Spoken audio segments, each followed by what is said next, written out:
جب ہوا سمندر کے کنارے موجود سبز ٹیلوں پر سرسراتی، اسکارابری کی قدیم گھروں میں ایک مدھم سی خاموشی چھا جاتی۔ ان پتھریلے گھروں کے اندر جہاں صدیوں پہلے لوگ بستے تھے، وہاں آج صرف وقت کی دھول بچی ہے۔ لیکن ایک چیز جو اب بھی ان گھروں میں باقی ہے، وہ وہی تھی جس پر شاید کبھی کوئی تھکا ہارا مسافر لیٹا ہوگا، کوئی بچہ ماں کی لوری سنتے سنتے سو گیا ہوگا، یا کوئی بوڑھا اپنے آخری خواب دیکھتے دیکھتے خاموشی میں کھو گیا ہوگا۔ پتھر کے بنے بستر، ہزاروں سال گزر گئے، بستروں کی شکلیں بدل گئیں، لکڑی، گھاس، رسی، کپاس اور آخرکار نرم گدے جن میں سپرنگ لگے تھے۔ لیکن نیند کا وہ لمحہ جب کوئی اپنے دن بھر کی تھکن اتارنے کے لیے آنکھیں مونتا ہے، وہ کبھی نہیں بدلا۔ اور آج جب ہم فارم کے نرم بستروں پر لیٹ کر سکون محسوس کرتے ہیں، کیا ہم یہ سوچ سکتے ہیں کہ وہی نیند، وہی راحت، وہی لمحہ ہزاروں سال پہلے بھی کسی نے ویسے ہی محسوس کیا ہوگا؟ آپ سب پر سلامتی ہو، میں یاسر رشید ہوں اور آپ دیکھ رہے ہیں 92 ڈیجیٹل۔ ناظرین، وہی جگہ جہاں وقت رک سا گیا، اسکارابری، ایک قدیم گاؤں جس کے مکانات زمین کے اندر یوں دفن ہیں جیسے کسی دور میں یہ اچانک ویران ہو گیا۔ وقت کی ریت میں کھویا ہوا ایک راز۔ 4500 سال پہلے لوگ یہاں کس طرح رہتے تھے؟ کیا وہ بھی ہمارے جیسے تھے؟ ان گھروں میں جھانکے تو حیرت ہوتی ہے کہ وقت بدلا ضرور ہے، مگر انسان کی ضرورتیں نہیں۔ ہر گھر میں ایک جیسی ترتیب، ایک جیسی جگہیں اور سب سے بڑھ کر بستر۔ یہ بستروں کی ساخت جدید زمانے کے فرنیچر کی مانند ہے، مگر فرق صرف یہ ہے کہ یہ ٹھنڈے سخت پتھر کے بنے ہوئے ہیں۔ وہی ترتیب، وہی کنارہ، وہی اونچائی جیسے آج کے بستروں میں ہوتی ہے۔ کیا ان پر نرم کھالیں بچھی ہوتی تھی؟ کیا ان میں سونے والے نیند کے بعد بھی اس دنیا میں لوٹتے تھے؟ یا شاید کچھ خواب ایسے تھے جو ہمیشہ کے لیے دفن ہو گئے؟ یہ بستروں کا ہونا اس بات کی علامت ہے کہ نیند، آرام اور روزمرہ زندگی کا تصور قدیم لوگوں کے لیے بھی ویسا ہی تھا جیسا آج ہمارے لیے۔ ان کے نیچے دبے کچھ انسانی ڈھانچے بتاتے ہیں کہ شاید یہاں کسی عزیز کو ہمیشہ کی نیند سلا دیا گیا، یا شاید یہ کسی رسم کا حصہ تھا، ایک ایسا عمل جو ہمیں اب تک مکمل طور پہ سمجھ نہیں آیا۔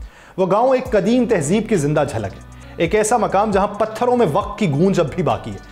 اگرچہ اس کے رہنے والے کب کے جا چکے ہیں، مگر ان کی زندگی کے نقوش آج بھی پتھر کے بستروں میں محفوظ ہیں، جیسے وہ ہمیں یہ بتانا چاہتے ہوں کہ وہ بھی ہمارے جیسے تھے، بس وقت کی لکیروں میں کہیں کھو گئے۔ یہ ہزاروں سال پہلے کی کہانی ہے، انسان اور اس کے بستر کی کہانی، ایک ایسی کہانی جو صرف نیند کے بارے میں نہیں بلکہ زندگی، موت، رسومات اور وقت کے بہاؤ کی گواہ ہے۔ کبھی تہ در تہ نرم پتوں کا بچھونا، کبھی ریت کے پتھروں سے تراشے گئے بستر، اور کبھی لکڑی کے فریم جو وقت کی دھول میں تحلیل ہوئے، مگر ان سب میں ایک چیز مشترک تھی۔ یہ سب محض آرام گاہیں نہیں تھیں، بلکہ وہ جگہیں تھیں جہاں خواب بنتے تھے، موت کو خوشامدید کہا جاتا تھا، زندگی کے بعد کی امیدیں پروان چڑھتی تھیں۔ ماہر آثار قدیمہ اپنی کتاب میں یہ لکھتی ہیں، Nadia Durrani, what we did in bed, اس میں لکھا جاتا ہے کہ ہمیں وقت کے اس دھارے پر واپس لے جاتی ہیں جہاں اسکارابری کی سنگی بستروں سے لے کے مالٹا کی تدفینی سرنگوں میں سکون سے کروٹ لیے مجسموں تک ہر چیز اس بات کا پتہ دیتی ہے کہ بستر محض سونے کا مقام نہیں ہے، یہ ایک مقدس جگہ ہے، ایک ایسی دنیا جہاں حقیقت اور خواب آپس میں گڈ مڈ ہو جاتے ہیں۔ 5000 سال پہلے جب تہذیب نے بڑے تعمیراتی عجائبات کھڑے کرنے شروع کیے، تبھی بیڈ فریم بھی مختلف ثقافتوں میں ایک ساتھ نمودار ہونے لگے۔ گویا جیسے انسان نے نہ صرف جاگتی دنیا کو بہتر بنانے کی سعی کی، بلکہ اپنی نیند، اپنے آرام اور اپنے بعد کے سفر کو بھی نئی جہت دی۔ یہ بستروں کی کہانی ہمیں بتاتی ہے کہ تہذیب نے صرف عمارتیں اور شہری ہی نہیں بنائے، بلکہ اس نے نیند کے لیے بھی ایک مقدس جگہ تراشی، وہ جگہ جہاں انسان دن بھر کی تھکن اتار کر کسی اور ہی دنیا میں نکل جاتا ہے، کبھی خوابوں کی، کبھی موت کی، کبھی دوبارہ زندگی کی۔ توتن خامون کا مقبرہ اگر آپ دیکھیں، جہاں سونے کے خزانوں کی چمک نے تاریخ کو حیران کر دیا تھا، وہیں اس میں چھپے وہ عام مگر اہم اشیاء تھیں جو اس وقت کے طرز زندگی کا پتہ دیتی ہیں۔ ہاورڈ کارٹر کی دریافت کردہ اشیاء میں بستروں کی موجودگی حیران کن نہیں تھی، کیونکہ مصری ثقافت میں نیند اور موت کے درمیان گہرا تعلق تھا۔ ان بستروں میں ایک عام لکڑی کا بستر تھا، جبکہ دوسرا ایک منفرد فولڈنگ کیمپ بیڈ تھا، شاید اپنی نوعیت کی پہلی مثال جو قدیم دنیا کی جدید سوچ کی عکاسی کرتا ہے۔ مصری بستروں کی بناوٹ سادگی اور کاریگری کا امتزاج تھی۔ لکڑی کے فریم پہ رسی یا تار بنا جاتا تھا اور سرہانے کے طور پہ نرم تکیے کی بجائے سخت اونچے سہارے استعمال کیے جاتے تھے۔ یہ نہ صرف ہوا کی گردش کو بہتر بنانے کے لیے تھا، بلکہ بالوں کی نفاست کو برقرار رکھنے کا ایک طریقہ بھی تھا۔ توتن خامون کی دادی سمیت कई मिस्री अशराफिया अपने बालों को घुंघरियाले करने या चोटियां बनाने के लिए मशहूर थी और ऐसे सरहाने उन्हें महफूज रखने में मदद देते थे। ये बिस्तरों की दरियाफ्त जाहिर करती है कि शाही जिंदगी की सहूलियात सिर्फ जागती दुनिया तक महदूद नहीं थीं, बल्कि नींद और आखिरत की तैयारी में भी वही एहतमाम रखा जाता था जो जिंदगी में नजर आता था। कदीम रोम में बिस्तरों की दुनिया भी तबकाती तफरीक का आईना थी, जहां गुलाम और निचले तबके के लोग सूखे पत्तों, जानवरों की खालों या नंगी जमीन पर सोते थे, वहीं उमरा के पास आराम और आसाइश के बेशुमार इख्तियारात थे। 2021 में जब माहिरीन आसार कदीमा ने पोपाई के करीब स्वेटा जोलिया नामी एक कदीम रोमी विला की खुदाई की तो उसे एक बेडरूम मिला जहां तकरीबन 2000 साल पुराना था और वक्त की गिरफ्त में मुंजमद हो चुका था। वहां लकड़ियों की अलमारियों और संदूकचों के दरमियान 3 बिस्तर थे, जिनके नीचे चूहों के बसेरों के आसार मिले। उन बिस्तरों पर गद्दे नहीं थे, बल्कि उन्हें महज कंबलों से ढांपा गया था और उनकी साख्त सादा लकड़ी और पतली रस्सियों पर मुश्तमिल थी। दूसरी तरफ रोमी अशराफिया के पास ना सिर्फ आरामदेह बिस्तर थे, बल्कि मुख्तलिफ सरगर्मियों के लिए अलग अलग बिस्तर रखे जाते थे। उनके घरों में मुताले के लिए मखसूस बिस्तर था, नौब्याहता जोड़ों के लिए मखसूस बिस्तर था, खाने और दावतों के लिए मखसूस बिस्तर थे, हत्ता कि आखिरी रसूमात के लिए भी खास बिस्तर थे। ये बिस्तरों की सिर्फ तादाद ही नहीं है जो रोमी उमरा को दूसरों से मुमताज करती थी, बल्कि उनकी बनावट भी मुनफरिद थी। ज्यादातर अशराफिया के बिस्तर धात से बने एक ऊंचे प्लेटफॉर्म पर रखे जाते थे, जिन पर एक पतला मगर आरामदेह गद्दा होता था। ये तफसीलात जाहिर करती हैं कि कदीम रोम में सोने के अंदाज भी एक शख्स की समाजी हैसियत और तर्ज ज़िंदगी का वाज़े इजहार थे। जहां किसी के बिस्तर की साख थी, उसके रुतबे की पहचान बन सकती थी।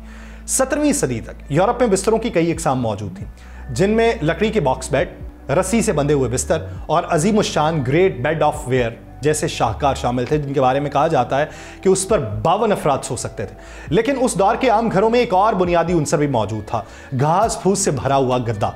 ये सादा थैले, जिन्हें टकिंग कहा जाता था, मजबूत लीनन जैसे कपड़े से बनाए जाते थे और परों, भूसे या दीगर मवाद से भरे जाते थे। लेकिन उनमें इस्तेमाल होने वाला मवाद नींद के मायार पर बराह रास्त असरअंदाज होता था। मिसाल के तौर पे 1646 में स्विट्जरलैंड का एक मुसाफिर एक ऐसे बिस्तर पर सोने के बाद शदीद शिकायत करता पाया गया जो पत्तों से भरा हुआ था, जिसकी वजह से उसकी जल्द फट गई थी। उस जमाने के घास फूस के गद्दे अक्सर कीड़े मकोड़ों की अफजाइश की मिसाली जगह बन जाते थे, जो नींद को मजीद परेशान कुन बना देते थे।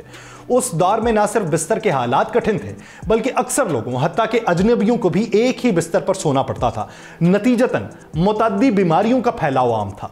19वीं सदी तक सनती इनकलाब ने इंग्लैंड में तबकाती फर्क को मजीद बढ़ा दिया। शहरों में काम के मौके बढ़ने के साथ ही आबादी में तेजी से इजाफा हुआ और नतीजतन बेघर अफराद की तादाद बढ़ने लगी। ऐसे में लंदन के खैराती इदारों ने कुछ गैर रिवायती हल पेश किए, जिनमें सबसे मशहूर फॉरपेनी ताबूत था। ये ताबूत की शक्ल के डिब्बे थे, जिन्हें कतार में रखा जाता। बेघर अफराद 4 पेंस देकर रात गुजारते थे। एक और हैरान कुन तरीका था, 2 पैसे का हैंगओवर कहलाता था। उसमें सैकड़ों अफराद एक साथ एक लंबी बेंच पे बैठते, सोने के लिए एक मोटी रस्सी पर झुक जाते। सुबह होते ही वो रस्सी अचानक काट दी जाती और तमाम लोग एक ही लम्हे में बेदार हो जाते। कहा जाता है कि हैंगओवर का जदीद मफहूम उसी अजीबो गरीब सोने के इंतजाम से आया, मगर जैसे जैसे वक्त गुजरता गया, अमीर तबके के अफराद के लिए नींद के इंतजामात बेहतर होते चले गए। जहां गरीब 2 पैसे की रस्सी के सहारे नींद पूरी करने पर मजबूर थे, वहीं दौलतमंद अफराद के लिए नई टेक्नोलॉजी और ऐशो आराम के मजीद दरवाजे खुलने लगे। 1900 की दिहाई के आखिर में एक जर्मन मोजद ने गद्दों में स्प्रिंग मुतारिफ करवाया और यह इजाद नींद के तजर्बे में एक इनकलाबी तब्दीली ले आई। जहां पहले घास फूस, भूसे और परों से भरे गद्दे इस्तेमाल किए जाते थे, वहां अब ये नए स्प्रिंग वाले गद्दे ज्यादा आरामदेह और पायदार साबित हुए। आज के दौर में नींद के इंतजाम पहले से कहीं ज्यादा मतनू हो चुके हैं। फॉर्म बेड, वाटर बेड, गर्म बिस्तर, फेटन बैंक बेड, उस्मानी बिस्तर, कनोपी बेड जैसे जदीद मुनफरिद ऑप्शंस हैं।